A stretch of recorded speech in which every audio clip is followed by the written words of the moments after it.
Ya, Anda masih bersama kami di Bincang Halo Indonesia ya. Dika, ini seperti kita tahu Jakarta ini dilalui oleh 13 kali atau sungai yang memang semuanya sepertinya memang butuh dinormalisasi. Iya, butuh berobat lah istilahnya Berobat ya. ya, diperbaiki ya. Langsung kita tanyakan ke Pak Iskandar. Pak Iskandar, 13 kali atau sungai yang mengalir di Jakarta, yang melintasi Jakarta, apakah memang semuanya perlu dinormalisasi? Ya, kita melihat ada beberapa yang sudah mempunyai kapasitas produktif dia sudah tercapai, terus bersihnya juga sudah mulai kelihatan. Contoh kita punya kanal satu ya, diantaranya di timur, kanal banjir timur itu cukup baik, dan malam itu kadang-kadang kalau kita melihat kita sudah mempunyai satu ruang yang betul-betul layak untuk saat ini, itu di kanal banjir timur. Terus kita melihat lagi keadaan yang sedikit sudah lebih baik, itu kanal banjir barat, di mana hilirnya daripada Kali Ciliwung setelah pintu air Manggarai. Jadi itu juga mempunyai suatu keadaan yang sudah lebih baik. Dampaknya itu adalah di hulunya daripada Manggarai. Nah, terus kita lihat lagi seperti Angke. Angke juga kita dengan bahagian dari sebahagian Tangerang dan juga bermuara dan nyambung ke wilayah DKI Jakarta. Terus seperti di timur tuh Kali Cipinang, Sunter, Buaran, itu juga menjadikan permasalahan karena belum dapat kita lakukan normalisasi untuk mencapai paling tidak di fase pertama untuk sungai yang tingkat produktivitasnya ada. Lebih produktif, ini masalah kita belum dapat melakukan normalisasi. Nah ini kenapa ini? Apakah ada memang kendala-kendala tertentu dan setiap daerah punya kendala yang berbeda juga sehingga tidak bisa dilakukan normalisasi massal? Apakah memang ya tadi saya signifikan? sampaikan, karena kebijakan pemerintah Provinsi DKI apabila kita memindahkan warga tersedianya rusunawa. Jadi kemarin contoh untuk yang Kampung Pulo itu dipindahkan lebih kurang sekitar 516 kakak. Apa yang menjadikan waktu itu baru selesainya 2 tower rusunawa di Jatinegara Barat. Itu 2 tower ada kapasitas lebih kurang sekitar 560 hunian di dalam. Jadi ini sudah dihuni lebih kurang sekitar 516 kakak di dalam. Itu seluruhnya warga Kampung Pulo. Jadi masalah relokasi juga jadi hambatan tersendiri ya untuk normalisasi. Nah, seperti apa sih prosesnya relokasi warga di Bantaran kali ini? Kita saksikan dalam tayangan berikut. Pasca pembongkaran sejumlah rumah warga yang berada di bantaran Sungai Ciliwung, Pemprov DKI Jakarta telah menyediakan rusun sederhana sewa atau rusunawa bagi warga yang terkena imbas perelokasian normalisasi Ciliwung. Seperti rusunawa Jatinegara Barat yang disediakan Pemprov DKI Jakarta bagi warga Kampung Pulo. Rusun yang dibagi menjadi 2 tower ini terdiri dari 16 lantai dengan total hunian sebanyak 518 unit. Meski berbentuk rusun, namun fasilitas yang diberikan bagi warga Kampung Pulo yang telah menetap di rusun ini terbilang cukup mewah. Dengan luas 30 meter persegi, satu hunian rusun ini memiliki 2 kamar tidur, 1 kamar mandi, ruang keluarga yang menyatu dengan dapur, dan 1 ruangan khusus di pojok ruangan yang dapat digunakan warga untuk menjemur pakaian.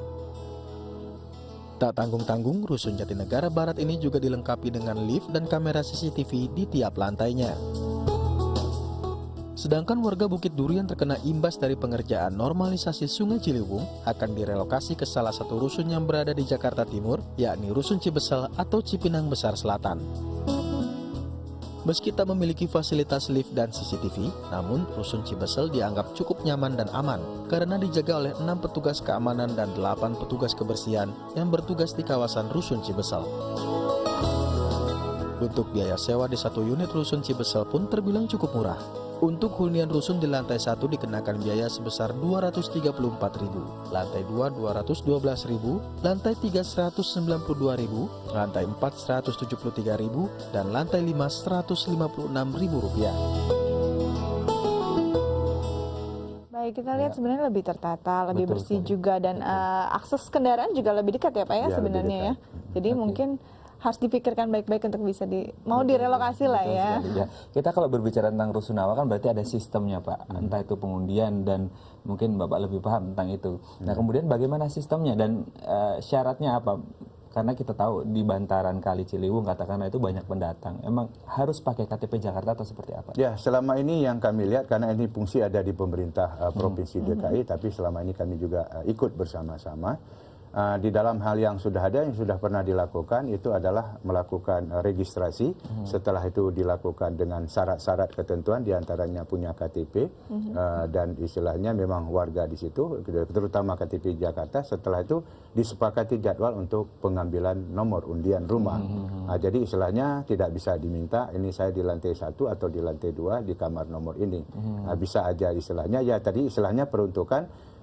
Yang saya lihat juga punya kebijakan di dalam penataan, terutama masalah penempatan masyarakat itu dilihat mungkin warga atau keluarga yang punya sifatnya atau manula gitu mungkin dikasih pada lantai yang lebih rendah. Itu mungkin kebijakan itu ada, dan terutama juga terhadap mungkin ada keluarga yang anak-anaknya banyak yang masih kecil, itu juga diberikan kondisi pada tempat-tempat yang lebih rendah. Jadi ada kebijakan tertentu, Tentu. tapi selebihnya ya dilakukan fair dan adil ya Pak. Baik, kembali ke fungsi dari BBWSCC ini sendiri. Tadi ada 3 zona bahwa memproduktifkan, bersih dan sehat. Ini sekarang kalau kita melihat kondisinya, kadang-kadang orang berpikir underestimate, mungkin nggak sih? Tapi sebenarnya dari pantauan dan apa yang dikerjakan selama ini, mungkin nggak kita akan melewati 3 zona itu? Ya, jadi masalah kondisi daripada tujuan seperti itu atau harapan begitu tidak hanya dibebankan kepada pemerintah, tidak hanya menjadi domain pemerintah, tapi seluruh komponen masyarakat, terutama yang masyarakat yang ada di wilayah Jakarta khususnya, untuk kita lebih bersama-sama untuk menuju ke arah situ gitu. Jadi ini tidak dapat ditumpuk kepada satu fungsi pemerintah saja gitu.